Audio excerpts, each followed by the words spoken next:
Untuk teman-teman yang ingin mempromosikan bisnisnya atau mendukung YouTube ini, bisa menghubungi nomor gua yang ada di kolom deskripsi. Aduh, semoga aja ya Sommer nggak blunder, deg-degan banget nih waktu lawan Salzburg, gampang banget kebobolan. Tapi ya teman-teman, gua ngelihat Audero pun nggak akan ngegeser Sommer sih, tetap kualitas Sommer ada di atasnya Audero. Nah kalau Sommer aja jelek, waduh ini gawat banget.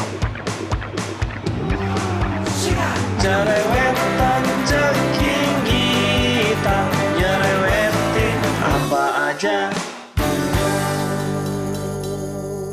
Teman-teman yang sedang kalian saksikan saat ini adalah Cerewetin Inter. Apa kabar teman-teman semua? Semoga dalam keadaan sehat. Hari ini gue mau cerewetin beberapa kabar menarik dari klub kesayangan kita. Berita yang pertama, kemarin malam waktu Indonesia, Audero dan Samardzic sudah tiba di Milano untuk tes medis teman-teman. Mungkin ketika konten ini diupload mereka berdua sudah dalam proses penandatanganan kontrak ya. Kemungkinan besar Audero dan Samardzic sudah bisa tampil di uji coba lawan Ek Nasia. Ini berarti teman-teman lini tengah kita sudah sangat amat komplit. Di sisi kiri ada Di Marco dan Gosens. Kemudian untuk Mezzala kiri ada Mkhitaryan dan Fratesi.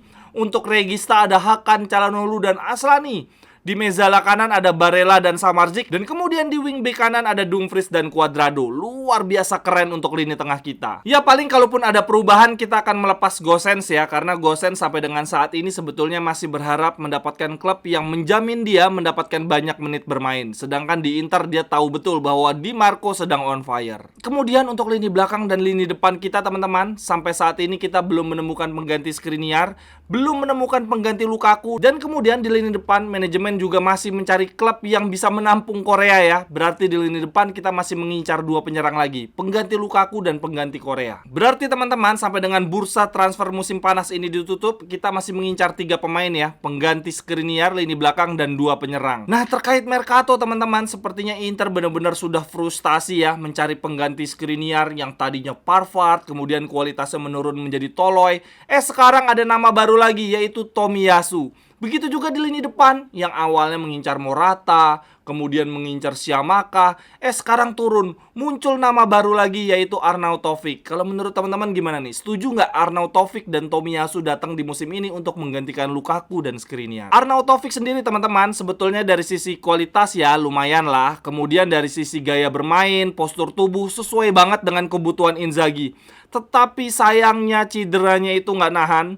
Musim lalu bersama Bolonya absen 111 hari, melewatkan 15 pertandingan Serie A. 15 pertandingan itu berarti Arnautovic absen di setengah musim. Jangan sampai kita mengulang kesalahan kita dalam perekrutan Lukaku musim lalu ya, yang baru bisa tampil di paruh kedua musim dan baru tampil bagus di sepertiga musim terakhir. Akan tetapi yang menarik dari Arnautovic teman-teman, walaupun musim lalu absen 111 hari, dia masih mampu mencetak 10 gol 1 assist.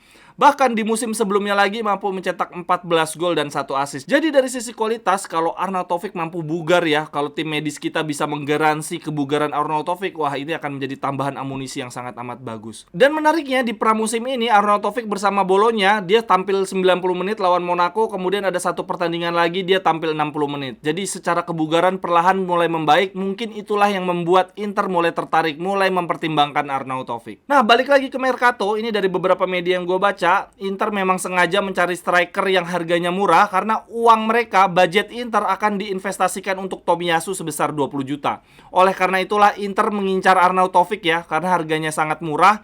Kemudian nanti kalau Korea kejual baru Inter akan mengambil Balogun.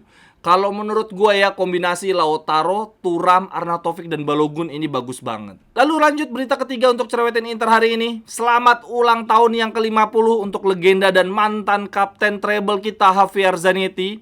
Baru-baru ini Zanetti mengeluarkan pernyataan yang sangat amat tajam untuk Lukaku teman-teman. Jarang-jarang banget nih Zanetti nyinyir di hadapan media. Zanetti bilang begini, Lukaku mengkhianati kami, sangat mengecewakan. Saya tidak menyangka Lukaku akan melakukan hal yang seperti ini, baik dia sebagai seorang profesional maupun seorang laki-laki. Tidak ada satu pemain pun yang bisa lebih besar dibandingkan tim. Ketika kita membangun tim, maka hal yang perlu diperhatikan adalah situasi ruang ganti. Gue rasa emang udah nggak ada ruang lagi bagi Lukaku. Menurut gue Lukaku ini unik banget. Mungkin dia adalah satu-satunya pemain di dunia yang dibenci oleh seluruh fans klub yang pernah dia bela. Di Chelsea dia udah nggak ada tempat lagi, begitu juga di Inter. Nah sekarang dia isunya lagi bernegosiasi dengan Juve, sudah setuju 3 tahun kontrak, tapi kemarin penonton Juve semuanya demo ya di lapangan menolak kedatangan Lukaku. Aduh nih kasihan banget sih Lukaku. Gue rasa ya teman-teman, seingetan gue Balotelli yang nyebelin aja nggak sebegininya sih. Lalu berita yang keempat teman-teman, dari kiper baru kita Sommer yang baru aja debut parah lawan Salzburg. Dia memberikan statement menarik setelah penandatanganan kontrak. Dia bilang begini, ada beberapa alasan yang membuat saya pindah ke Inter. Salah satunya adalah Inter merupakan tim penting di Italia dan dunia dengan tradisinya yang luar biasa. Saya tidak sabar untuk segera merumput di San Siro dan melihat para fans. Kemudian jurnalisnya bertanya, apakah Anda nyaman bermain sebagai kiper modern, kiper yang bermain dengan kakinya? Lalu Sommer menjawab, ya tentu saja, itu adalah salah satu alasan saya kenapa memilih Inter. Inzaghi senang membangun serangan dari belakang, hal yang dia tunjukkan di Inter musim lalu. Dan itu adalah gaya bermain saya senang mendapatkan tekanan dari lawan. Aduh, semoga aja ya Sommer nggak blunder, deg-degan banget nih waktu lawan Salzburg, gampang banget kebobolan. Tapi ya teman-teman, gue ngelihat Audero pun nggak akan ngegeser Sommer sih, tetap kualitas Sommer ada di atasnya Audero. Nah kalau Sommer aja jelek, waduh ini gawat banget. Terakhir teman-teman, untuk cerewetin Inter hari ini, kabar dari skuad kita yaitu Acerbi cedera dan kemungkinan absen 15 hari. Sementara Serie A akan dimulai dalam 10 hari ke depan, jadi kemungkinan dia akan absen lawan Monza. Lalu Lautaro Martinez kemarin nggak main lawan Salzburg karena kegendutan.